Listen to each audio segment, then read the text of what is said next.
வணக்கம். இன்றைக்கி நம்ம அறிவோம் ஆன்மீகம் சேனலில் எதை பற்றி பார்க்க போகிறோம் அப்படின்னா, பக்தியின் பெருமையை உணர்த்தக்கூடிய பங்குனி மாத சிறப்புகள் தான் பார்க்க போகிறோம்.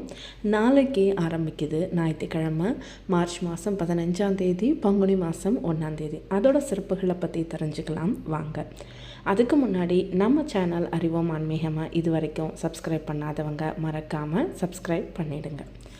தமிழ் வருஷத்தோட நிறைவான மாதம் 12வது மாதம்னு சொல்லப்படுற பங்குனி மாதம் இந்த வருஷம் மார்ச் மாதம் 15ஆம் தேதி துவங்கி ஏப்ரல் மாதம் 13ஆம் தேதியோட நிறைவடையுது. மற்ற மாதங்களை போல் இதுவும் ஒரு தெய்வீக சிறப்பு வாய்ந்த மாதம் அப்படின்னாலும், இந்த மாதத்தில் விரதம் இருந்து வழிபடுவர்களின் வாழ்க்கையில் மிகப்பெரிய மாற்றங்களையும் மகிழ்ச்சியும் தரக்கூடிய மாதமாக தான் இந்த மாதம் இருக்குது. இந்த மாதம் அனைத்து தெய்வங்களையும் வழிபட்டு அனைத்து தெய்வங்களின் அருளையும் பெறுவதற்கு ஒரு ஏற்ற மாதம் அப்படின்னா அது பங்குனி மாதம் தான் அப்படின்னு சொல்லப்படுது. தெய்வீக நிகழ்வுகள் நிரம்பிய மாதம் அப்படின்னே பங்குனி மாதத்தை சொல்லலாம். சாஸ்திரங்கள் புராணங்களில் பங்குனி மாதத்தை தெய்வீக மாதம் அப்படின்னும் சொல்லலாம். இந்த மாதத்தில் மகிழ்ச்சி, வளம், ஆனந்தம், குடும்ப நலன் ஆகியவற்றை தரும் மாதமாக கருதப்படுது. குறிப்பாக பல தெய்வங்களோட திருக்கல்யாணங்கள் நடந்த மாதம் அப்படின்றதுனால இந்த மாதத்தில் பூஜை, விரதம், தர்மம் செய்வது மிகப்பெரிய புண்ணியமாக கருதப்படுது.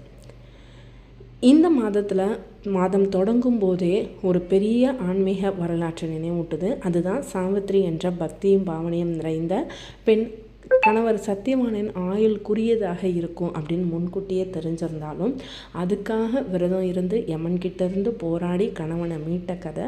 அதை வச்சு தான் இந்த நோன்பை கடைப்பிடிப்பாங்க. அதான் காரடியான் நோன்பு. அதை பற்றின முழு பதிவும் நம்ம அறிவோம் ஆன்மீகம் சேனலில் கொடுத்துருக்கேன், பார்த்து தெரிஞ்சுக்கோங்க. இந்த நோன்பு கணவரின் நீண்ட ஆயுளுக்கும் குடும்ப நலனுக்கும் மிக முக்கியமானதாக கருதப்படுது. அடுத்து வரக்கூடியது பங்குனி உத்திரம். பங்குனி மாதத்தில் வரக்கூடிய உத்திர நட்சத்திரத்தில் மிகவும் புனிதமான நாளாக கருதப்படுது.